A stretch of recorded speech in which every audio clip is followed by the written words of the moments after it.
from the East Dakota Water Development District on some of their projects, and perhaps including the rotating basins project. Welcome. Welcome. Good evening. Did you? I was wondering, did you come here from the golf course? No, this is standard summer attire. Well, Yeah. It's good. It's good to be the boss. yeah, I heard it. I said I have a very strict dress code.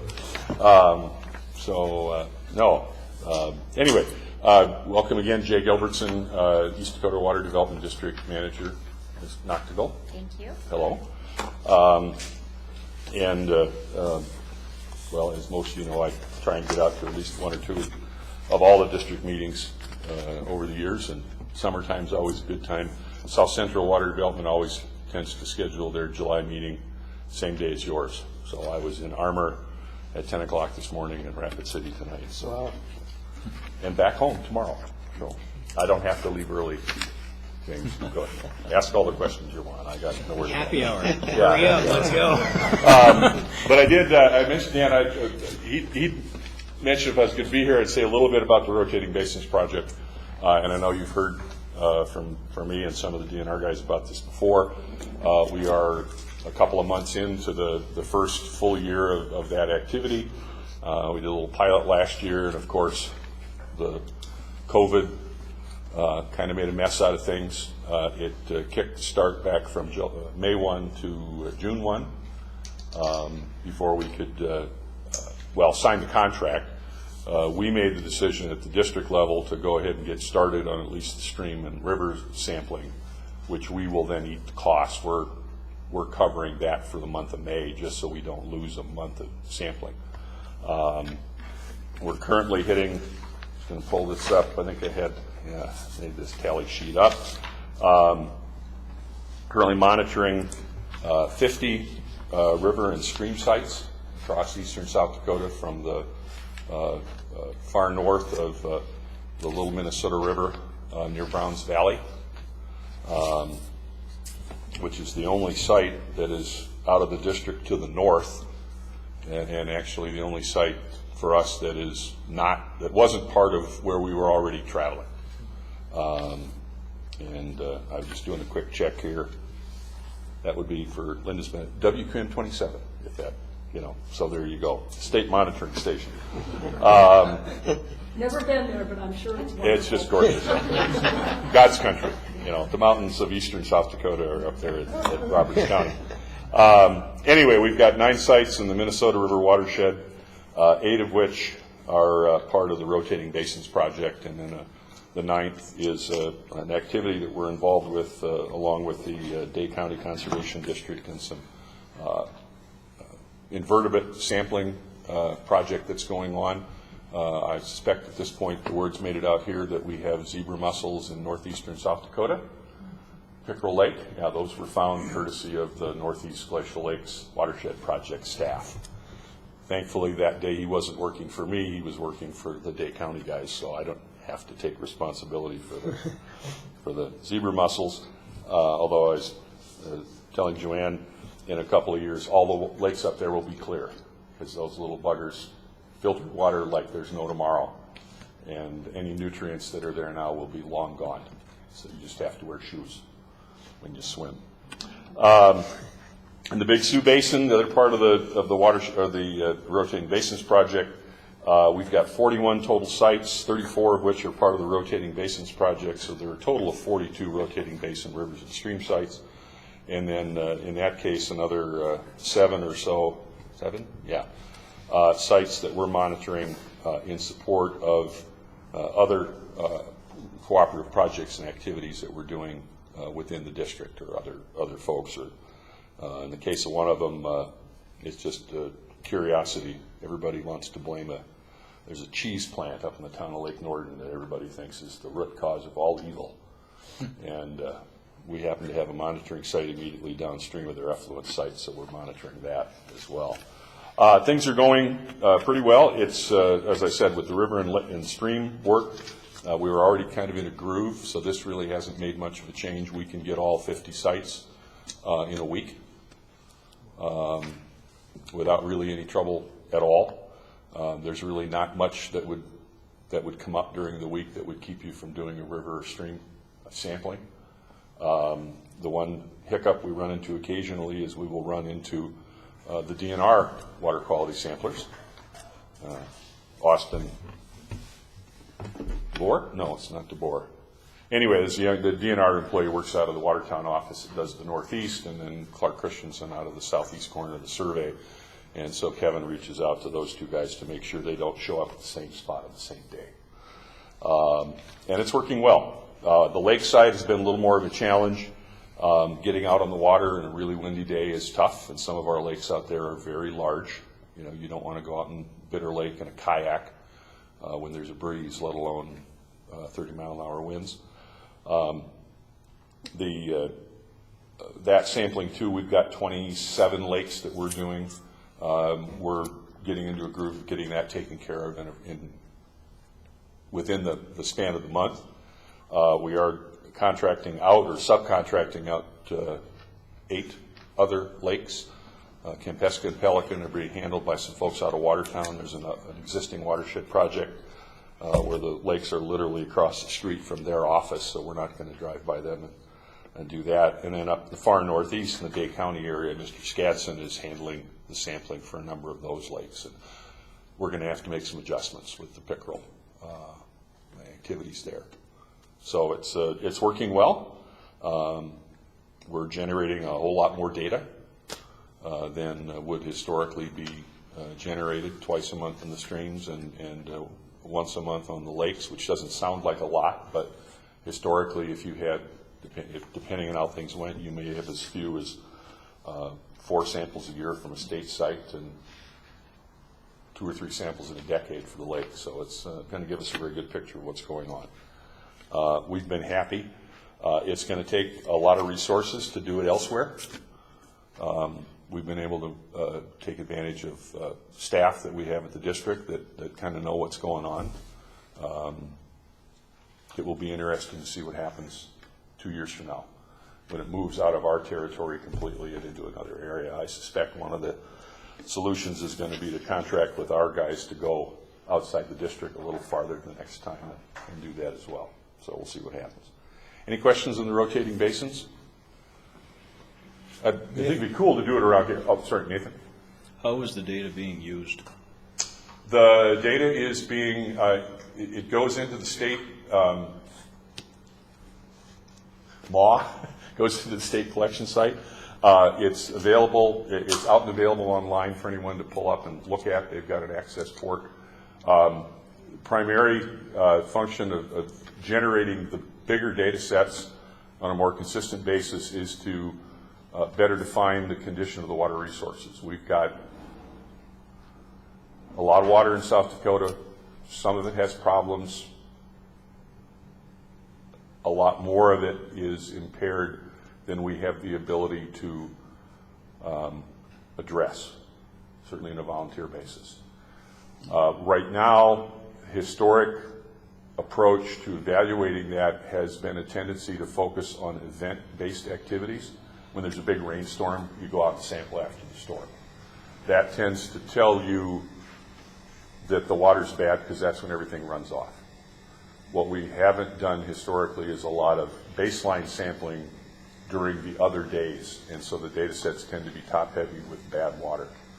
What we're finding in several instances is waters that were considered to be impaired because of the data set that was available are in fact meeting their beneficial use standards, which is a good thing. It means we can direct resources toward other activities.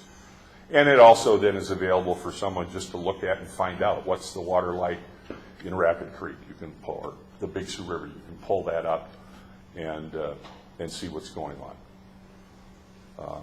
So, does that answer the question? I will, any other rotating, Dan? Well, I guess following up on that, is East Dakota Water Development District evaluating that data yourselves and drawing conclusions, or are you leaving that to DENR? You're doing a lovely setup for my other point, the other part I wanted to mention here. Most of the data right now, we are generating data. That's just, there's not enough of that being done, and so we're generating a lot of it. We have actually contracted, a contract with Dr. Kunze here on campus to do some trend analysis with one of her postdoc students to see what was going on. But a frequently asked question, and I'm sure all of you can appreciate that, is, okay, what's the water like in fill in the blank water body? What's the water like in Rapid Creek? Okay. Right? You've all heard that question. Some of you have been asked that question. I'm going to guess others have asked it yourselves. That's a very it's a very simple question that can have some very complicated answers. It kind of depends. Is it okay to swim in the creek? Yes, if you go by the accepted, let's say, the state standard for immersion recreation, which is to simply look at the bacteria count and the dissolved oxygen presence. Now, in some lakes in the eastern side of the state, we can have some pretty nasty algal blooms and other things like that, and nobody would want to go in that water. But since those aren't part of the criteria to evaluate, if that's the basis for answering your question. The integrated report that comes out every 2 years takes a very focused look. It does exactly what it's supposed to do. It doesn't necessarily look at trends. Is the river okay today? Yes. What was it like yesterday? That wasn't part of the box. If it's fine, great. But fine, let's say, take something like nitrate. There's a drinking water standard of 10 parts per million for nitrate as nitrogen in water. Okay? A sample that comes back at non-detect or 0.04 parts per million, that's really good. Okay? That would get a passing grade. 9.8 parts per million is also a passing grade, where 10 is the standard. Okay? Those are two dramatically different numbers that are both treated as sort of this black and white binary sort of thing. And so the other thing I wanted to mention and put out, and to let you all know that you're going to be getting a note from me probably in the next month or so, is my board has given me the green light to start developing a state of the waters document. Part of it is translating the integrated report. 275 gripping pages of mind-numbing data. Who produces that integrated report? DNR. DNR. Yeah, that's a condition of the I think it's a condition of the Federal Clean Water Act and our water quality primacy. And it does an excellent job for what it does. But for the general public to look at that, if somebody says, if you want to know what's going on, look at the integrated report. We're in mixed company. I'm not going to show you what I think they're really telling you when they say that, but sometimes it's not a good response.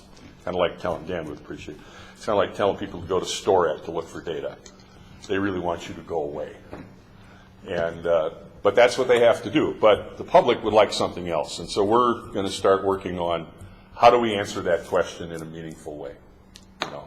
What do you, when James asked me, is it okay to swim in Rapid Creek? Okay, what's he really asking, or what does he really need to know in order to evaluate the information that I give him? And that often is going to require looking at trends. And some of it's good and some of it's not so good. I mentioned before the nitrate with, non-detectable versus 9.8. All of those samples would be considered good, and in one sense you would say there's not a problem at all. The other side is, oh my God, there's something going on. We should maybe stop it before it gets to 10. By the same token, if you're dealing, say, with bacteria in the surface waters, which we deal with quite a bit in the eastern side of the state, some of the early assessment work that was done had, very large numbers. Let's just say that. The standard, depending on, back when we were doing fecal, it was 400 and 800 for swimming, and I think 1,000 and 2,000 acute and chronic for limited contact recreation. We would get numbers back that could go north of 150,000. Okay? And well over 20,000 consistent. Well, if we're at 20,000 and we knock it down to 5,000, that's a huge reduction, right? That's an accomplishment. It's still 20 times higher than it should be. But we need to find a way to get that information out as well, so that the public doesn't look at it and say, well, you've been doing this for 20 years, you haven't made any changes. It's still bad. We're going to quit funding you. It's like, no, we've done a 75% reduction. We've reduced, nitrate loading by 80%. We just had a long ways to go. And so we're going to be working on trying to come up with a way to put that sort of thing together. And again, part of it is just how do we relay information to the public that is useful to them? How do we make use of the data that we're gathering that sometimes is maybe collected for very specific reasons that can be translated, but you don't need that. Somebody say you don't need a PhD to translate or understand some of those things. We need to find a way to provide that information to the public. It's important we have it. It leverages a lot of resources that can come into the area, and it's got to be done a certain way, but those aren't always the best things to use to translate. So this is something East Dakota Water Development District is going to do for your district? It's something that we are going to, we have been kicking, like I said, we had Dr. Kunze do some long-term trend work on just look at the data and see if there's anything going on. She sees some things and we need to build on that. But part of it is just that, that question, how is the river? How is it doing? Well, there's about 18 different ways to answer that question. And most of those aren't they aren't the question that that person is answering. And so we need to figure out some of that. And frankly, some of it is raising awareness.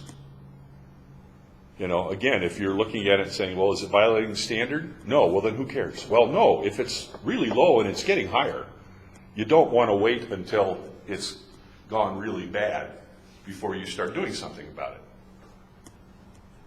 That will take changing some public attitudes as well. And the easier, the better job we do at getting that information out there, the better. Communication is key. One of our other projects down in the lower part of the basin is something called the Big Sioux Watershed Implementation Project. It involves working with landowners and getting them to voluntarily adopt a variety of changes to their practices, both rural landowners, but also within cities like Sioux Falls and Brandon and Brookings. And I just lost my train.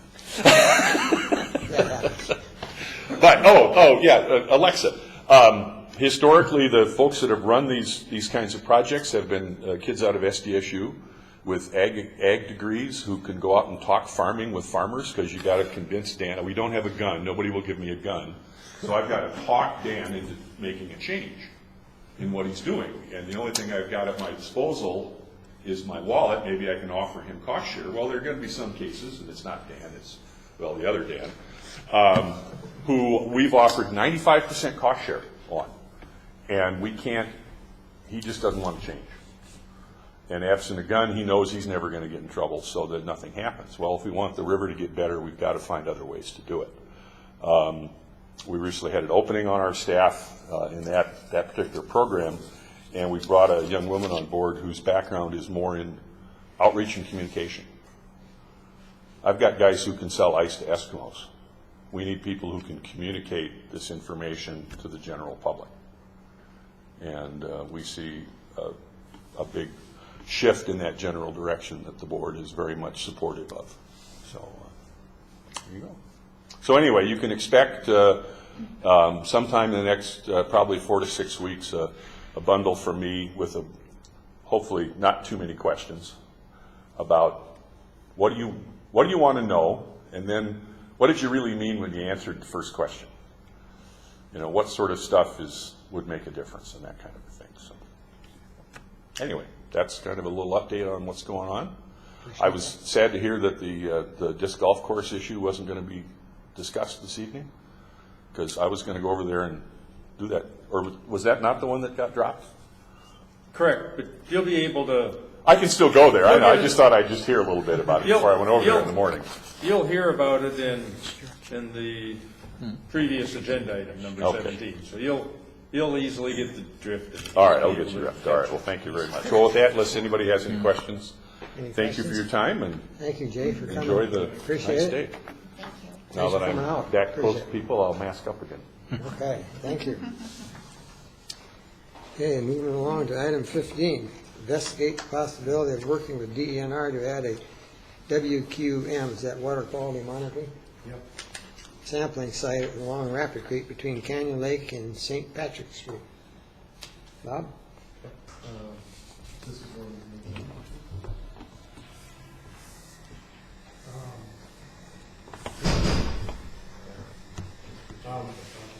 Well, this one is one Dan and I have been trying to find a way to get a sampling site somewhere in the middle between Canyon Lake and East St. Patrick Street, so that we can figure out exactly where, well, so we'd have a better idea of where contamination is entering into Rapid Creek above the sewage treatment plant and somewhere below the spillway of Canyon Lake. And I think Dan has additional information about the people to talk to. Right, as you recall, Jesse Wilkins from DENR was here and discussed the rotating basin project, but he also touched on these WQM sites. And I talked to him again just to confirm that I understood what this entailed. And we could define a site along Rapid Creek and take samples, and those samples then we would have evaluated, and they would go into the interactive map, I forgot what they called it, in their database. So Director Williams and I were thinking, since we already had this DNA sampling and E. coli also done, if you look at this map, it's hard to see, but we had a sample site here and then one, can't even hardly see this out. Canyon Lake. I've got Canyon Lake That's it, area. right in there. Okay. And we had some indications that perhaps there was some human activity that was contributing to the E. coli count downstream here. And so if we wanted to, we could set up a WQM site, and the DENR is all for it. We would have to pay for the analysis, which would cost anywhere from, I think it's $17 for just E. coli, and then if you add nitrates and add all these other things, that the cost goes up. But we can do as many or as few as we want, and then submit that data to the DENR. They would train us in how to do that, and Director Harris already knows how to do that. You take things like, occasionally you send in distilled water, a blank sample, or you take a redundant sample, just to make sure that the testing is being done properly. So if they're redundant, they should come out pretty close. I think this would be small impact on my workload myself, and a little bit more money, but it would let us interact with DENR more closely and kind of maybe be better connected to take advantage of things in the future, maybe the rotating basin projects, things like that. So that's my summary. I think that's, I think it'd be worthwhile, and if we limited it to just human DNA and not have to worry about other animals and so forth, E. coli. Well, maybe I should clarify, they're not interested in the DNA, the DENR. We can do DNA ourselves. However, they will not put those data into their database, at least now. He said they're not comfortable with that source track sampling at this point. So, Director Jovic has it. Yes. So I want to clarify what we're talking about here. So you would actually be physically pulling samples? Me or anybody, really, the board members. Good. I don't know, I'd rule out So you would, maybe a student might be interested in getting involved. So- Go ahead. so you would go to the location, I guess on the stream bank or something at that location and pull samples from there? Correct. Good. And then we would send the samples into the lab, we would pay for that, and then we would provide the data to the state? Correct. Okay. Do they, does the state do the sampling, or the testing, or do you have to do it independent? We- Independent is the way I. Yeah, we could send it to whoever we Oh, want. okay. I think, is it Continental? Mid-continent, They said they take a little bit longer than some other choices, but do something like that. okay. Well, I think they'd be faster than the state health lab to get results. Okay. And that way you don't have to mail them to the state lab in Pierre. Okay. Mr. Chair, Oh, Yes, so are we because I don't want to put a lot of weight on any one director, but Linda, it sounds like you're trained in the art of water sampling. That was my job. part That of was my your job. Are you willing to train Dan, so that way we'll have double redundancy? I mean, So I that way- would certainly be willing to help, but DENR needs to be there also, Oh, it would you know, be, just for the quality control so they would for both of us. drive out with Dan to the site, monitor the sample, each person gets a sample and goes on their merry way? Well, they would at least want to come and observe Sure. it's just. the sampler in It's action. just initially, right? Yes, So just Just initially. to train them, Okay, just to make sure it's done yeah. within their Yeah, guidelines. within their guidelines and standards. I'm for it. Nathan? So this sounds good, it sounds simple and straightforward. I'm wondering, from a liability perspective, if something happened to Dan falls in the river and gets swept away and shows up 5 miles downstream, all busted up, is that something that would be covered by our insurance here? Good question. I would have to check on that. Because I'm not an employee, so I would think I'm kind of on my own there. Not necessarily, not under South Dakota tort, if you've been directed to do it. Yeah. I think that's, Dan's not going to be covered under a liability. Our liability insurance covers the directors, but not our staff or. He's a contract. So that might involve making a change to our insurance policy that we just approved last time. To include our office guru. It's a good question. Nathan? Are we expecting too much from Dan to be doing these things? I mean, it seems like, we're adding things to his plate, and just, I think because of Dan's work ethic and, his willingness to serve the board and the community, he's always stepped up and he's just done it. But is it fair to him that we just ask him to do that? And, there is some level of risk associated with this, I think.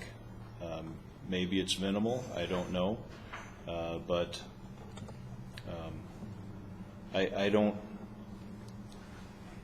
I'm not sure that I feel comfortable with what we're doing. We can all sit around this nice, comfortable space and we're all safe and so forth, but when it comes right down to it and, he's there and if the water level's up or, I don't know, anything could happen. He could get into a wreck on the way over there. He could get stuck in the mud someplace around there.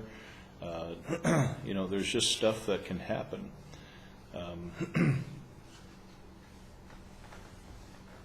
I think we should think about it more. And then you, Tom. My first question would be, is this something we intend to vote on tonight, or would we have something more detailed in terms of this is exactly what it would involve and consider it at a later date? I think we were mostly interested in hearing your concerns about what this is, because Level. that would shape a possible project somewhere Right, down the okay, road. so, And I would encourage in the future, because I'm not going to be here till, I'll be here through December, but in the future, you should be thinking about sending 2 people. I mean, that's the only safe way to do it. If you're sending somebody out there, just like we did the last sampling, it took 2 people working together, and really it's mainly for safety. So you can't just have somebody fall in the river and then disappear. You're being pulled downstream by their waders.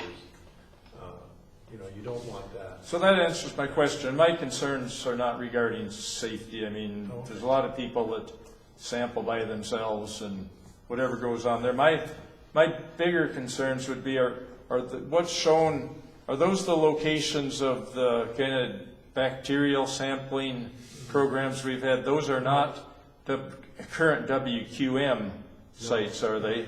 So the only one that is on the screen right now, or 2, there's one at the bottom over on the left-hand side at Canyon Lake. Linda, that's the first bridge up into Dark Canyon? No, one that's that's actually below. on the other side of the lake. It's below the lake, isn't it? Yeah, Or is it? that's below the spillway? Yeah, below the spot, That item you see there, I could Park Drive, I think. Okay, so Park So Drive, that's not a Drive WQM from site below the spillway. what are the WQM sites is my question. Okay. One is, and Linda would probably know, one is the first bridge going up Dark Canyon, right? Yes. And then what's the next And one then the downstream? next one is on St. Patrick Street. Right, so that catches downstream from the city. I guess in terms of WQM, the value of starting a site today in a network, that how long have those sites been there? 30 years, 40? I mean, I guess sometime not too long after Clean Water Act was passed, and from there on, whenever they got installed, what value is there from an additional WQM site? And then, as far as like the DNA question, if we're sampling only at that site without sampling other locations upstairs or upstream and down, coincidentally, I'm not sure that I see much benefit for, one sample at one site on whatever occasion. But again, I'd like to see, what's involved in a specific proposal. See more details. Those are the questions I have. Tom, you had a question? I would like to make a motion. I move that we authorize Dan Mullally and Bob Williams to come up with a proposal and a site to look at a WQM and kind of the cost and kind of like the action needed to actually fulfill the sampling. Second. Okay, motion for what he said, plus second by, Dan M., you're on the wrong agenda item there that you're typing. It doesn't necessarily matter. You can always copy and paste later, You're but right, that's fine. it's getting late. But open for discussion now, right, Dan? 8:30. Yeah, it's open for Okay, discussion. so I think, Driscoll, the point being is that when we did an extensive study of that area, is that human fecal matter, DNA, was somehow entering the watershed. And we wanted to narrow the location down to try to see if we could find the source of that to mitigate and maybe prevent it. And it was in that group of area, and it was consistent year-round. So it didn't look like it was something that was going away anytime soon. It was a quite high level, enough that it would make even wading into Rapid Creek dangerous without washing it off. It was so high. So I think the point of it was to try to locate whatever the cause and reason to that fecal matter of a human nature entering Rapid Creek in that vicinity. Yeah. Andy? I have a couple questions that are twofold. Well, I have a question that is twofold. Is it the burden of this group to perform that testing, or is that something that we just do, and then what happens with that information? If it's whatever that outcome is, does it get published somewhere? And then my second question would be, my train just boarded at the station.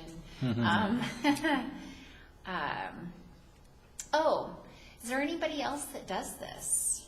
Is there anybody else that goes out and chooses places? Is this already being performed? Well, those sampling sites are quite a ways apart. Canyon Lake to St. Pat, I mean, it's got to be, 5 miles apart, maybe something like that. Okay. And so we did a water quality study, what West Dakota did, and there was, in that study that was done by School of Mines, there was stretches of stream that there was contamination from, human E. coli was high, and so we're trying to figure. We had a proposal to do another phase of that and have more sampling sites, as James said, to see if we could identify where these contaminants were coming from, and it didn't pass at that time. So I think somebody mentioned it. James did that. One of the advantages of doing this would be to have a sampling site in between those ones that are sampled. Are they sampled? What's the answer to her first part of the question is no. They're sampled every we don't month. Sample it, but it might be more cost effective. Yeah. So we're filling a gap, really. Yes, right. Yeah. Okay. Thank you. Dan? Yeah. Jesse Wilkins, is really wants us, he would like us to do it, and I think at the very minimum, we're helping us out, we're helping the state out, but it's helping us locally, because it's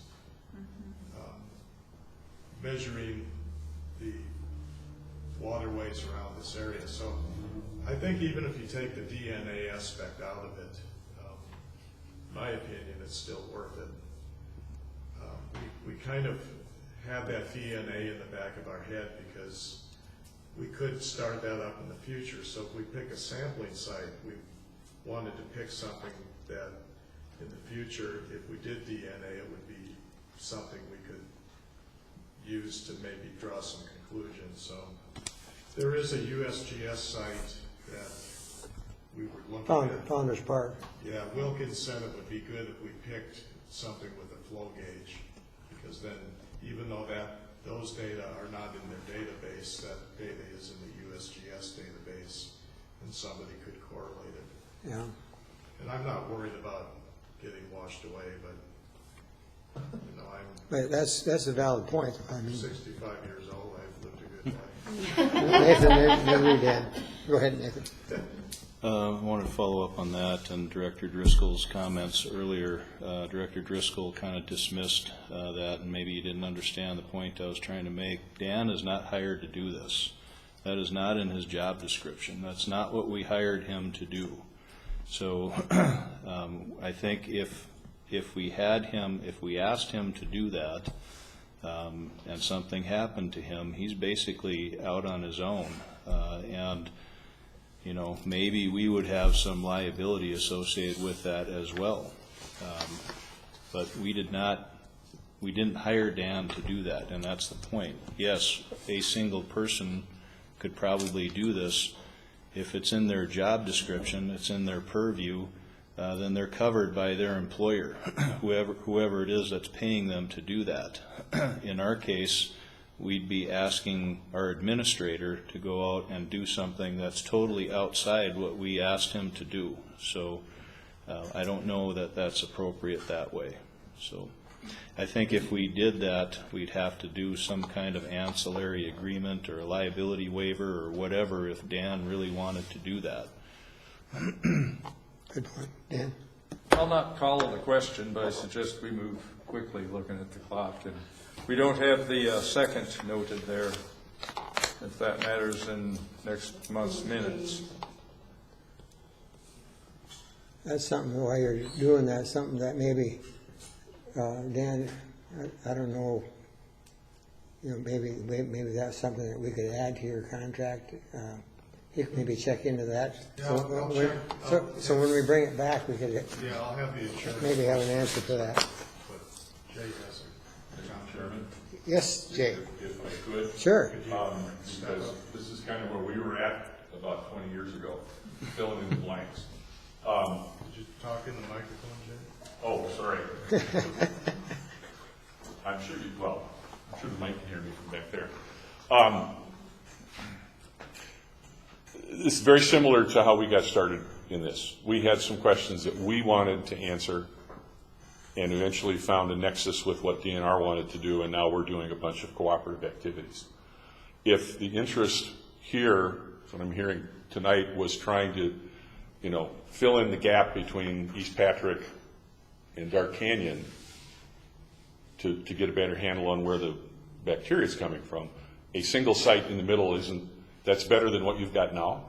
But it sounds to me like you need to have maybe 5 or 6 or 7 sites in between to really narrow it down, if that's the goal. Now, DNR will use the data if it's all gathered according to Hoyle, according to their standards. But if you're looking for, where between these two endpoints is something coming, adding another point in the middle isn't necessarily going to get you that. And so I would encourage part of the conversation, figure out what you want to do.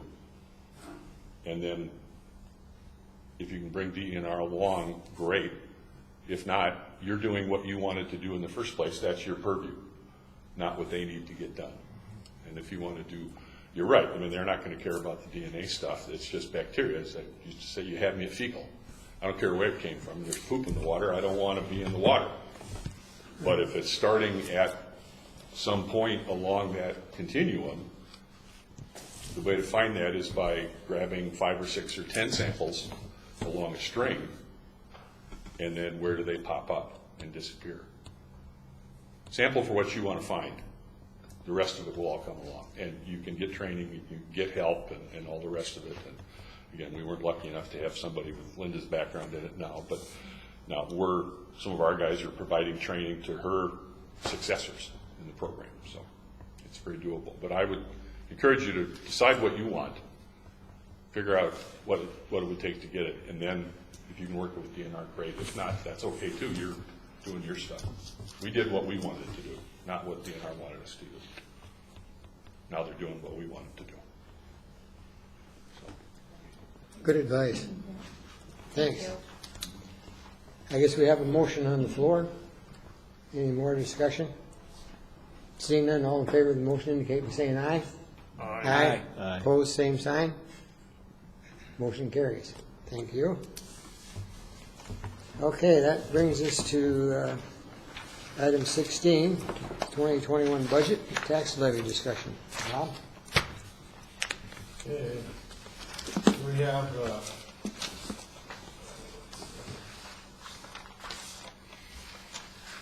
tax levy is going to be, what was it, Dan?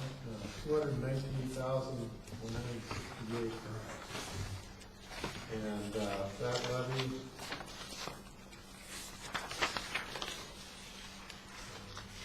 requires a motion to approve, so I'll make a motion to approve the tax levy for discussion. Usually we need that in office. Oh, I withdraw. What was the amount? $219,168. Is that the maximum I think it is. That's yeah. with the opt-out or without? That's the max without opting out. 2021 levy.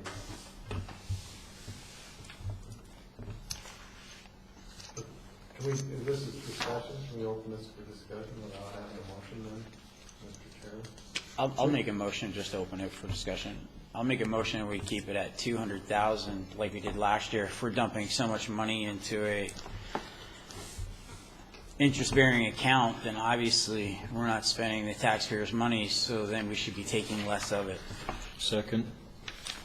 Our levy now is 211,000. Well, it was 200 before that. It was. I'll get this actual spreadsheet open there.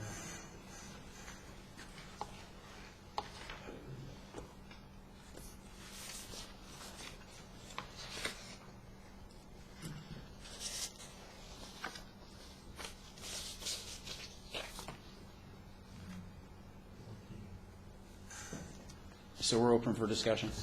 While that's working, the other thing I'd like to say is, this year is going to be incredibly tough on a lot of folks with the unemployment due to COVID. And if we follow suit with what the state and other local budgets have done, is they have drastically cut their budgets. By 10%, departments are being told to cut your budget by 10%, right across the top. And I feel that we don't do the same thing. We're kind of looking more like our thumb sticking their nose at the taxpayer right now.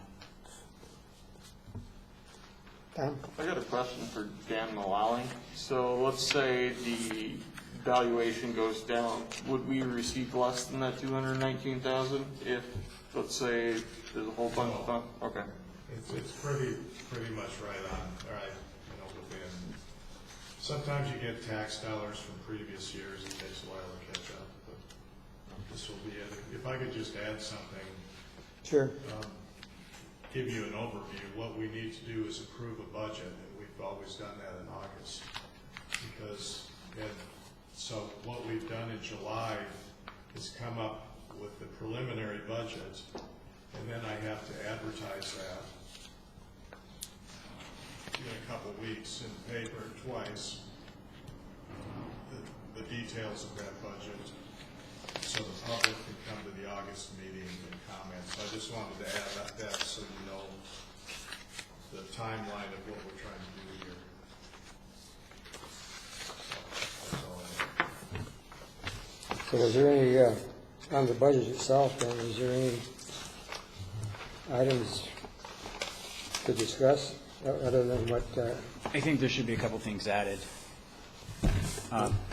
Since we're talking about doing our own sampling, I think we should put 75,000 in the kitty for both lab and testing.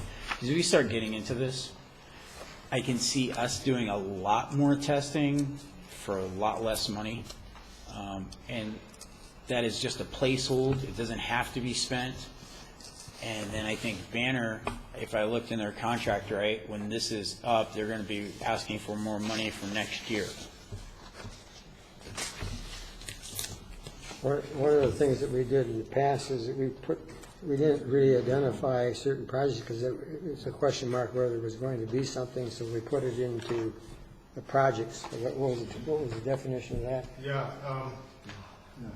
2 years ago, we tried to anticipate what, and more that, when I started, the way it was being done is we tried to anticipate what we were going to do. However, last year, and we may want to call on Jay if I get this wrong, but we only put down projects that were funded. And then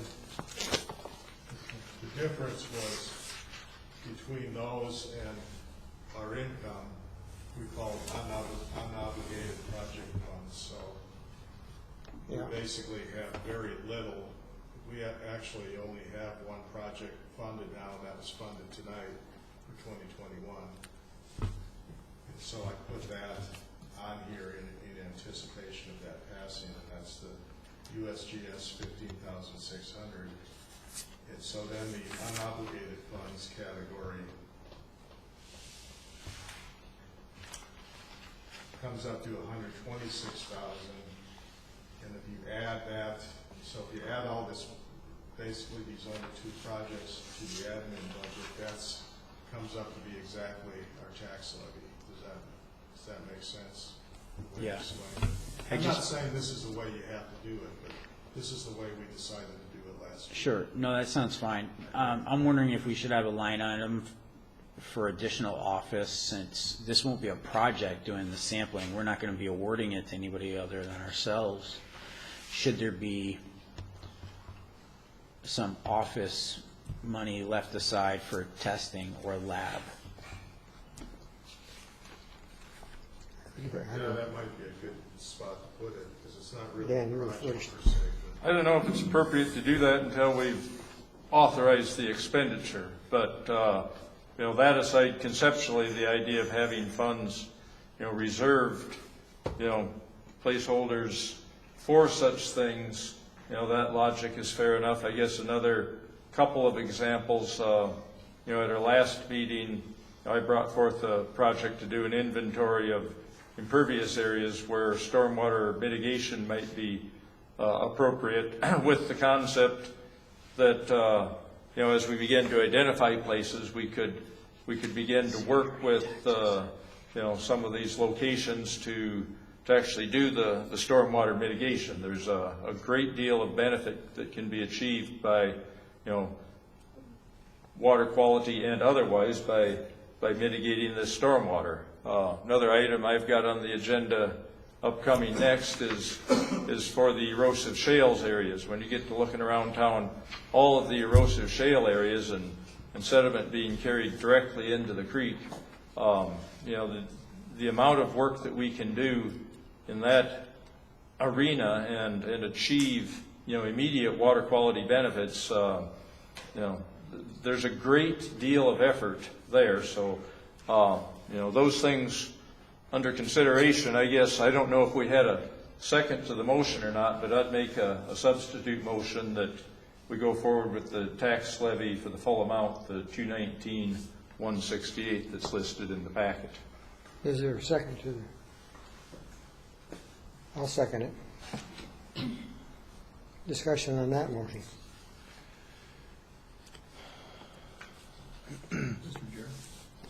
I think, from my perspective, I think the optics on that are terrible. We've got 3 times our annual budget that's sitting there in accounts not being used right now. We don't have anywhere near that level of obligation that we're talking about for anything going forward. So, and I think Director Bialotta's comments are very apropos. When we've got a situation where we've got literally millions of people that have been unemployed across our country because of a pandemic. I don't know what it is locally here, but we've got people that are struggling here. And then we're going to ask to increase their tax burden to feed us. Why would we do that? That makes absolutely no sense. We've got this money sitting there that we're not using. We're going to ask for more so that we can have more money sitting there that we're not going to be using. Why would we do that? And if any of my constituents came up and asked me about it, to be quite honest with you, if we did this, I would be very embarrassed. It's not what we should be doing. It's very irresponsible to even talk about it. There's no way we should go with the max. We should be decreasing that. If things look better going forward, or if we need more, fine, we can increase it at that time, but not now. Any other discussion? I've forgotten, but I believe there's some kind of a ramification if you don't. If you say we said we only want 100,000 this year, then next year isn't it back at 100,000? Yeah, you're back at that. Right. Plus There would be an increase, right, subsequently, just like what has happened here. But you're backing off, and then if you use, the increase that they recommend, then it we'd goes only be back up backing from off there, but- realistically 11 grand, which is approximately 5% of our budget. It alters your mill levy is the short answer. It may. It does. That's how It it's will. computed. There's no question about It it. limits your mill levy to whatever the mill levy equates to. Well, yeah, but, you know, one thing about our area, I mean, we're growing. I mean, the assessed valuation's going up, so that doesn't necessarily mean your tax is gonna go up. Yeah, that's exactly what that means. Does If, it? if your assessment goes up and your mill levy goes up, you just got a double increase. Yeah, in the your mill tax. levy doesn't necessarily, our mill levy's the same. It essentially locks our mill levy Yeah. if we go with the 219,168. It maintains the same mill levy as West But Dakota. I think. No, it actually is an When they increase. figure that, they It's an figure that. increase. I mean, we didn't come up with it. They send us what the maximum we can increase. No, that's an increase. We only got 211 last year. This is a, Yeah, it's gonna go up 5% increase. $8,000, yeah. Yeah, so the increase is based on CPI and growth, Yeah. population growth. Yeah. So we don't really deal with the mill levy directly. It's like 5 cents or something right now. Exactly. Well, our mill levy is maintained as the same as it was before, and the change in the assessed, or in our amount is No. just based upon. not when you request more money. It goes up. Mr. Chairman, I think we're losing discipline in our meeting here. We got people. We got a lot of stuff going on. Is there, So- you got another comment? Yeah, I'm just going to appeal to those of you who want to get reelected. I personally not in that group. But if you're looking at trying to appeal to your constituents, I think this would be a very reasonable thing to do. You can go to them and tell them legitimately that you reduce their taxes at a time when they may very well need that extra cash. So, Any other? I have a question. Go ahead. Mr. Chair. What happens if you need the money again and you want to build it back up? How long does that take? Just the Well, next year. You get the CPI, Yeah, as start Dan said, a CPI thing and plus growth. And then if you need more than money, you can opt out, and does that take a vote of the? Yeah, Yeah, It takes a vote from everybody, so you'd have to go back to the populace. Well, not necessarily. But It can be typically, challenged. even if we only requested 200,000, we're gonna get more from the county because of growth. Unless you're in a negative growth, which, if we're gonna have a year, this could be it. Well, I doubt there's it, a lot of growth going on. because, right now. yeah, well, that's because a lot of people that are really hard-hit areas are very much happy to come here. That being said, if we put in a budget of 200, the odds is we're gonna get 202. And the following year, it'll be back up to 211 as a standard vote, just like it is right now. Andy? Well, so my follow-up question to that, sorry, Dan, my follow-up question to that is there common ground? Because I get what everybody's saying, and, you know, there are lots of people, you know, that are out of work, that are trying to find solutions. You know, I work for a finance company, and I see it, you know, in the people that we service. But do you have to go as low as 200, No. not go as high as 219, and actually come to a middle ground somewhere? No, we could leave the mill exactly the way it is with the 211. Did you have something, Dan? You had your hand up. I'd like to ask Mr. Gilbertson if he'd have definitive knowledge on how the, you know, tax assessment mill levy aspect works, that he could share with us, so we could, you know, be informed on the process. Just listen to the tax guy on the board. I suspect he knows the process. Yeah.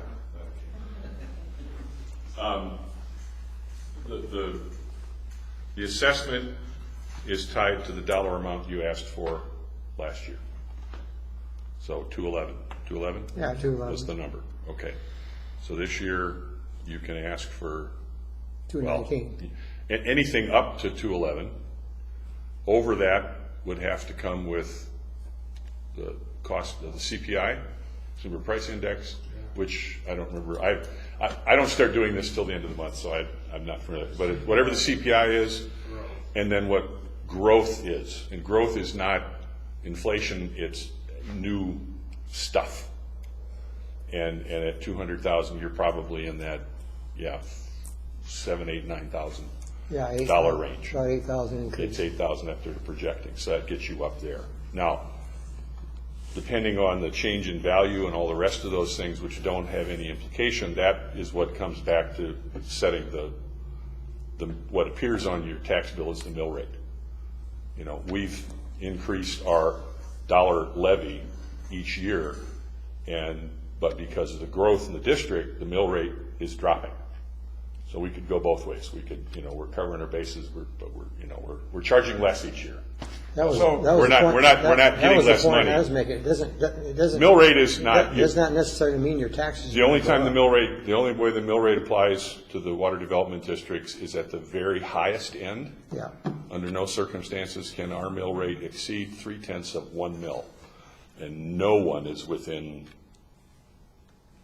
80% of that, So this year, 211, if you want to make it bigger, it can only grow by the CPI and growth. It can be no bigger than that unless you go for the opt-out. Yeah. That requires quarter-page ads, attention, everybody. If you go less than what you did last year, you can certainly do that, but then for the following year, whatever you take, that is your new starting point.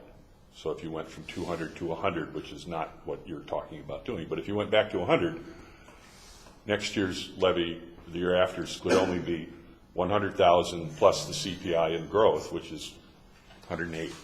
It's going to take you a long time to get back to where you are right now. Exactly. So I don't know if I heard the exact answer. Is the 219, 168 based on the same mill levy then as last year and with the growth? The mill levy, it's not. The mill rate's Forget the generated mill by levy. the county. You get the mill levy. Forget the mill levy. The limitation is on the dollar amount. It's I'm assuming Well, they worked on it. They took your 211, the county worked out your CPI and your growth. Yes. And that allowed you to go from 211 to 219 and change. Now, So what that it- translates into a mill levy won't be figured out It until doesn't everybody else necessarily is mean taking your it. taxes are going to go up. Okay. So, No. I mean, I've been watching it since I got on the board, and what I pay for my property has stayed about the same the whole time I've been here. Yes. Where his property is. I think Director Noctigal's comments were good. The way that I looked at the proposal for the 200K, I would have gone lower than that if we're looking at a 10%, which I think would have been a legitimate thing in a time like this, especially when we've got all these excess funds laying around. We should be backing off to like 190. So I looked at the 200K as being a middle ground number. So that's my perspective. It's a 5% reduction. To me, that seems, it's higher than what I would want, but it's a reasonable decrease and compromise, I think. Mr. Chair, I have a dumb question. Ron, he hasn't talked. Go Well, ahead. just an observation, especially after Mr. Gilbertson helped us remember how this all works, since we forget on an annual basis. That the increase from our revenue last year is based on what the county thinks is going to be growth and the consumer price index. So that growth component is a really big element in that, because as Mr. Bierke has said, I've observed my tax levy for the Water Development District for a long time. It never changes. It's like $1. So I pay $10 or I pay $11. It doesn't ever change. So it's kind of a misconception that we're really saving or doing anything for people. I don't know what the projection would be if we went down to 200,000 or whatever. Maybe it was $9 instead of $10. I don't see it as a significant element in terms of the individual taxpayer. Good. Go ahead, Dan. I'll call the question on what's on the table now. We can vote on that and I had my see where it hand up. goes. He had his hand up first. There's got to be a second. I'll second it. All right, see what the,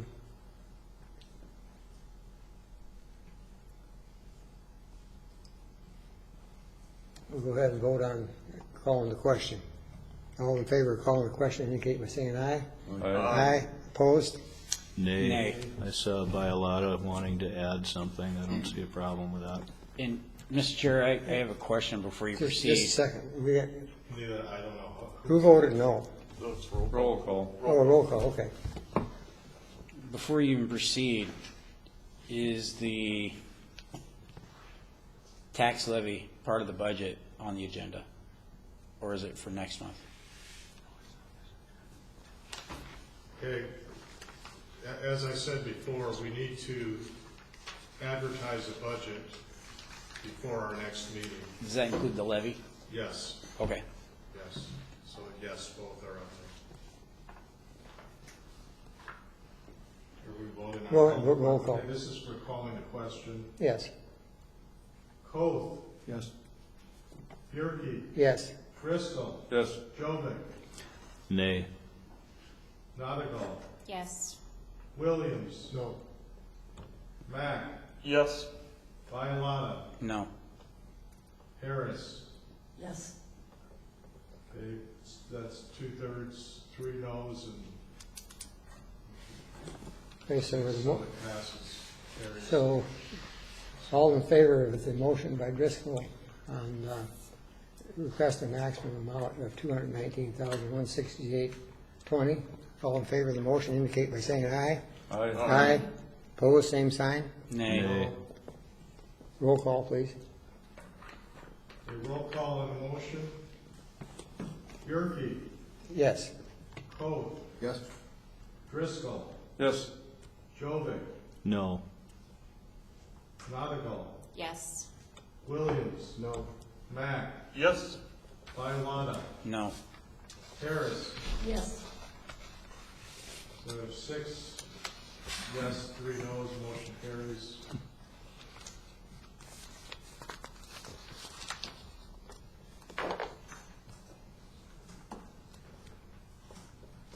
Okay.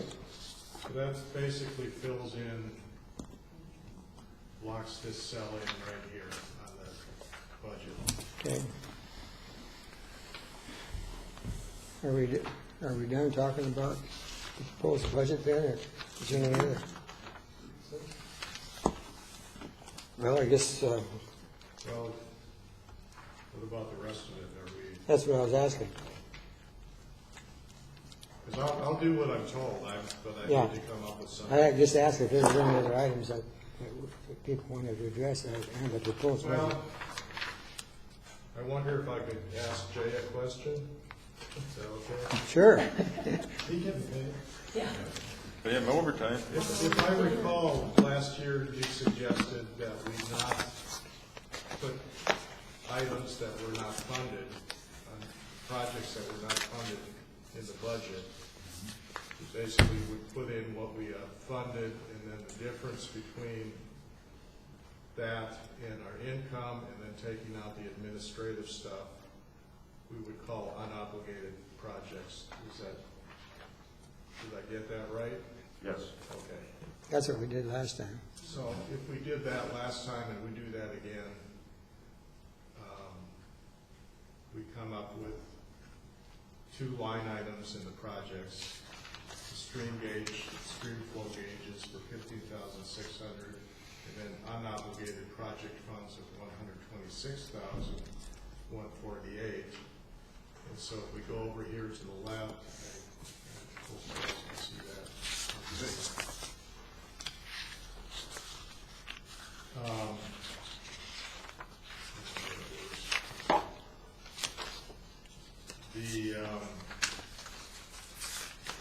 Well, let me just go down here. So the 2021, starting the year, funds available for everything would be about $759,000. And an admin budget very similar to this year's, if I use that. I got a number around 78,000. Project budget around 142,000. Total budget then, as as we would expect, is the tax levy plus a little bit of interest. There's an estimate there. And so that at the end of 2021, we would have about 538,000. And it's no coincidence that that's the same number as we carried over. The carryover is calculated at the start of the year because we're assuming we're only going to spend what we bring in. So in a sense, it's a balanced budget. So that's how this works.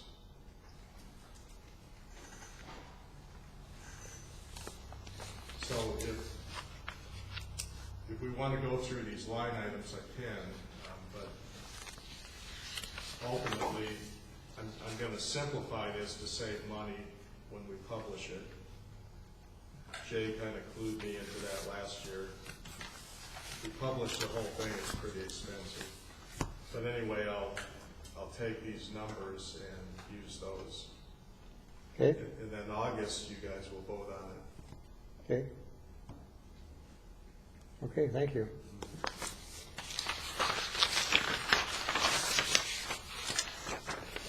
Now, let's see, that brings us to item 17. Concept on revegetation of erosive shale exposures in Star Village area. Dan Driscoll.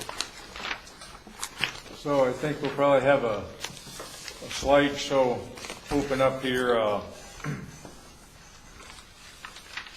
Probably everybody in this room that lives here, and I guess if Jay's not familiar with the visual on some of these erosive shales, those on the LaCroix Link are pretty minor compared to those. Do you know where Star Village is, Jay? No. It's a kind of a large flat top hill. School of Mines is on the east end of that, so it's basically running west from there. So this shows a view looking at the north side of Star Village. You know, the main parcel in here is just short of 15 acres. There's a red box, a wrinkled screen. It's always hard to see things, but you know, that red box kind of highlights one of the areas of greatest problem on the left, the east side. That's East Boulevard that's running there. So at basically the bottom, you know, just below the pines, there's a little bit of a street. I don't know the name of it. There's several apartment buildings in there that were built as kind of low income multiplexes. The sediment spills, you know, directly out, you know, basically the intersection of that road and East Boulevard and straight down East Boulevard. So go to the next slide. You know, I guess I first called this, you know, the Star Village area, but I'm kind of expanding my thinking to more around town, kind of at the prodding of Director Koth. This shows basically the National Guard range adjacent to Stevens High. If you take that drive behind Stevens there on the west side of Stevens, you'll just see all sorts of places where, you know, we've got bare exposed red shales in the spearfish formation, you know, eroding in the same fashion, and, you know, we've got many areas of similar need out there. So the next slide, this shows on Rapid Map the parcel that's outlined by Phil and Yvonne Wager, and this is in map form. So north is to the top. So East Boulevard is on your right. The total assessed value on this is $22,100 that's listed on Rapid Map. So you know, not a high value property. They've expressed a great deal of interest in having assistance on this. Let's go to the next slide. We'll talk more. This shows the Wager residence. It's on the west end of Star Village. They live in one of, you know, units up there, and so he owns all 8 of them. He'd bought the property. You can see just below those, that's Highland Court, just below that, another bare outcrop, a little gentler one. Could be good to gain experience if we'd get started in something that's maybe a little easier, but a lot of those things would depend on whether or not we'd move forward with the project. This is just conceptual at this point in time. Next slide takes us back to our problem area at East Boulevard, and this is, looking up the hill, obviously. There'd been some silt fences erected. Phil thinks it's probably 10 to 15 years ago that was done. You can see it's somewhat less than totally effective. Next slide has you down. This is the sidewalk on the left. That's going up East Boulevard, and we're looking across the street. So there's a series of silt fences there where it's trapped quite a bit of silt. It's really pretty amazing how well they worked, and it's stabilized a bit. The next slide shows that grass is establishing in some places to some extent. Next slide, just another view of the same thing, and here we're looking to the east out across East Boulevard. These silt fences aren't going to last very many more years. One good storm, and we're going to the wrong storm. We're going to have quite a blowout here. It could perhaps be very effective to shore these up. Let's try one more slide here. Shoring those up with some sort of barriers. Actually, Phil came up with the idea.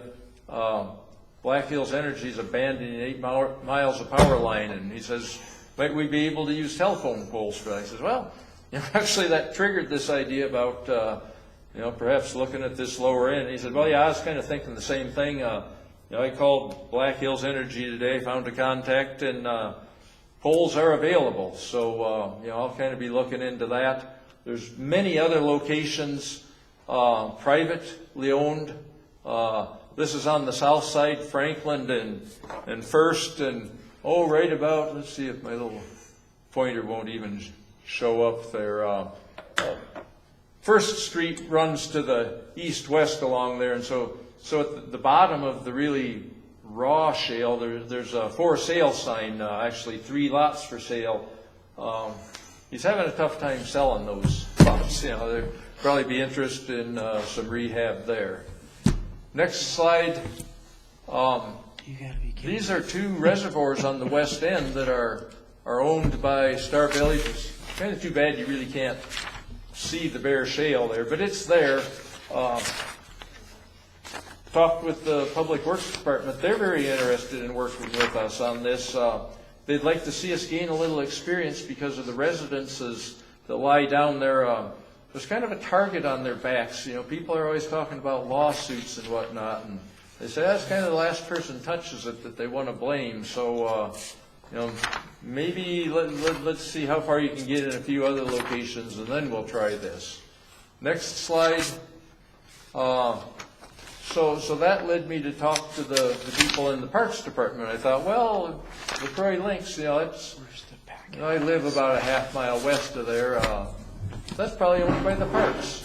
Sure enough, they're very interested, and like I explained, they'd like to work on a project. We thought maybe we could get something in place to seed it this fall. Their manpower situation, that won't happen. So the next slide.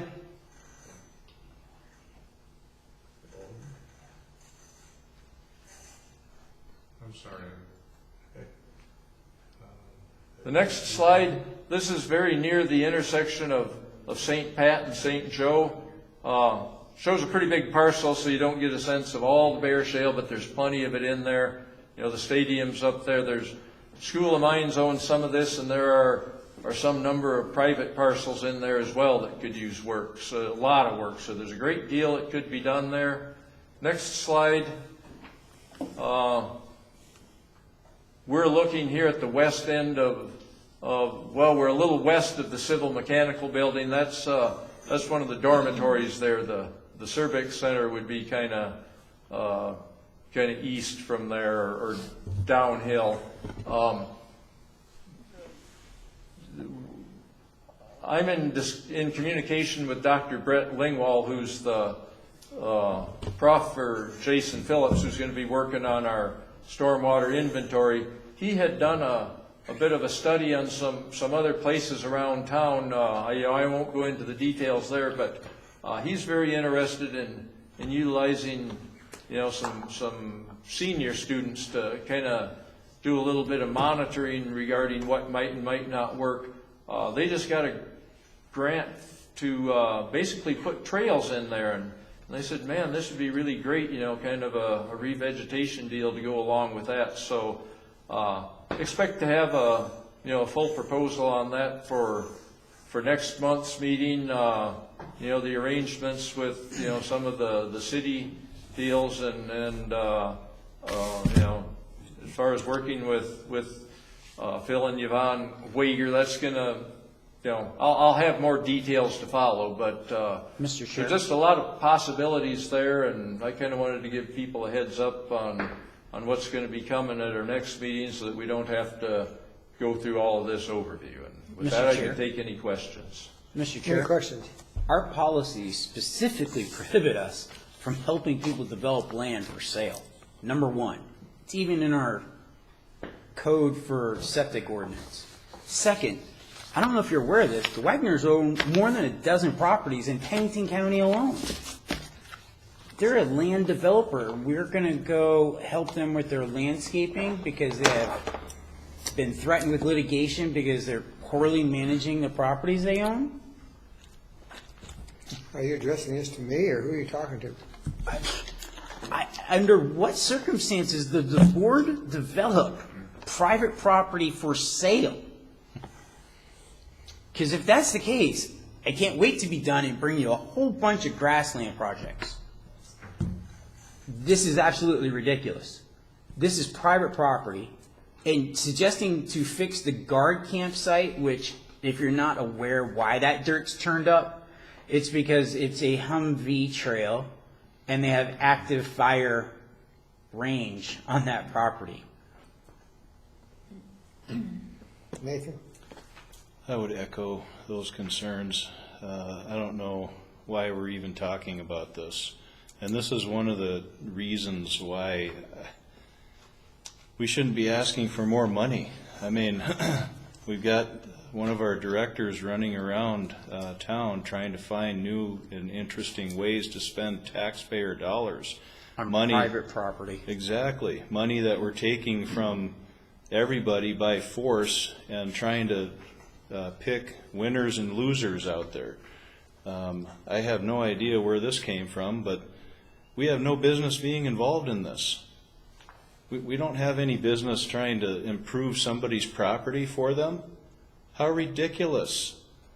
I mean, why are we even wasting time talking about this? This is unbelievable. It's not a watershed. My God, I mean, it's embarrassing that we're even doing this.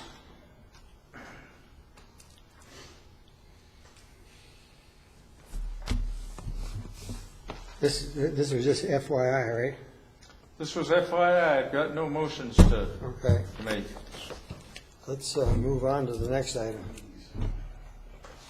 Oh, we have 18 was deleted. I don't have any comments. Is there any comments from directors? I've got one. Okay. You were on the call, of course, Mr. Bierke. Whose district is that in? We had a call with It's not his. stormwater people from the city and the county relative to our stormwater inventory project. Right. As we'd intended, we identified 5 priority basins that can be candidates, and we prioritized the top 3 for our initial efforts, and I'll leave it at that. Okay. It's been kicked off. Anybody else have anything? All right, items from admin. Hey, Mr. Chair, Yes. excuse me, I had my hand up. Oh, I'm sorry. Calling for chair's Go ahead. comments. I did get a packet from Ken regarding the church's property, the park downtown. I saw a problem with it. He's asking for funds before development and plan. I believe our charter says we don't pay for that, even though it's suggested that it's going to be donated by the firm. It's not being put out for bid. And as part of the bid, they're going to donate the design and then perform the labor. I know it's been our habit in the past that we do not pay for designs and planning. That has to be done prior to asking for money, and that's what I think our policy is we don't we don't fund preliminary engineering. Right, and that's not what it's saying. The plan I saw proposed was they want to get the engineering and plan donated, but they're going to ask for the funds first. So I'll be telling Ken that you need to have the plan and the engineering done before bringing it to the board.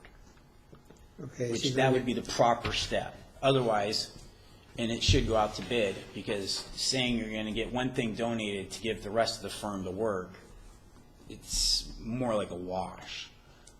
So he's going to present a proposal to us at some point? Yeah, I did see a packet, but I told him I looked at the agenda and not having all the information on it, and after pursuing it, it would not be approved based on that alone. Okay. So I'm going to contact him and inform him that designing and plans have to be done prior, as is stipulated by our normal terms. Okay, good enough, thank you. Items from the admin. I talked to Scott Duffy at Pennington County Weed Control, because he replaced Brian Dale as the executive director of Black Hills Resource Conservation, that organization that we were members of at one point.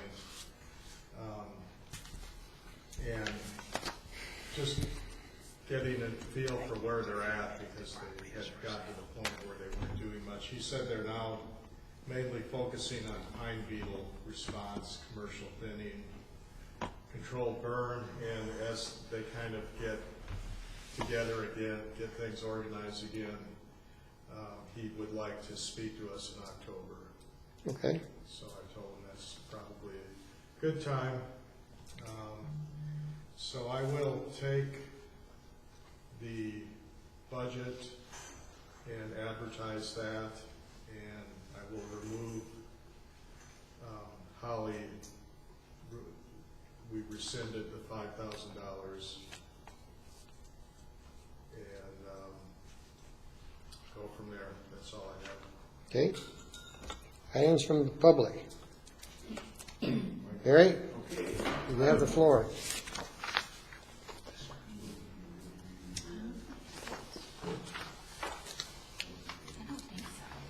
I'm here from Clean Water Alliance, DRA, and you may have heard there's a new group formed called the Rapid Creek Watershed Action. And their goal is to declare Rapid Creek. Could you come up here and identify yourself? Sure. Okay, And then My name is Barry Muxon. I'm here for the Clean Water Alliance and DRA, and I'm here to inform you only about a Rapid Creek Watershed Protection Plan. It involves declaring the Rapid Creek watershed a recreational area. That takes an act of Congress, so we've got some work to do. But it would eliminate mining of any sort in the watershed. Even that stuff that is currently happening would have to go away. That would protect Rapid City's drinking water. It would protect the drinking water for Ellsworth. It would solve a lot of potential problems. And if gold mining happens up there and it gets into Pactola, what is Rapid City going to do for their drinking water? Some of that stuff, they can't open pit mine, it's too deep. They're going to have to use acid or some chemical extraction. That's not satisfactory. They're looking for help. The Isaac Waltons, the Sierra Club, Black Hills Paddlers, etc. are signing on. Some local businesses have become sponsors, which involves money. There are also partners out there, which does not involve money. And I was not instructed to ask for any money, and I'm not going to at this time anyway. It's a long road, and we don't know what the full needs are going to be. But we would like to have everybody's support. And we think clean water is pretty important, and it certainly helps the tourist industry. If don't have clean water for the tourists, they're not going to come. So that's my presentation. I thank you for your time. Okay, thank you. Yes. Any questions? Yeah, Go ahead. you mentioned the, elimination of mining. Would that include gravel, aggregate, that sort of thing? It would. As far as I know, it would. It said all mining, so. It's referred to as mineral claim withdrawal, and that includes mining of any type, I would assume. Yes. Is that applicable on both government-owned and private lands? Well, I think it's pretty much all national land, national forest anyway, up in there, except for Peshla. But I think it would, as part of a recreational area, it would probably be prohibited. You said it's going to take an act of Congress to designate. Sheridan Lake is already such an area, and it was done with congressional action. Sheridan Lake is? Yes. Oh, So it has been done. This area encompasses approximately 198,000 acres. And if you can tell by the difference, the outline there, it kind of tells you where the areas that would be included. It's probably not 100% accurate, but it's not. pretty much the Rapid watershed. Creek drainage watershed. Correct. That would kill all the rangers' Okay. mineral claims. Well, thanks gravel for- on their own Sure. property. You bet. Thank for you for your giving time. us this and letting us know about it. Any other items from the public? Seeing none, is there a motion for adjournment? Motion. Moved by Second. Tom, seconded by Alana. All in favor of the motion indicate by saying aye. Aye, opposed, same sign. Meeting is adjourned. Thanks for coming. Thank you.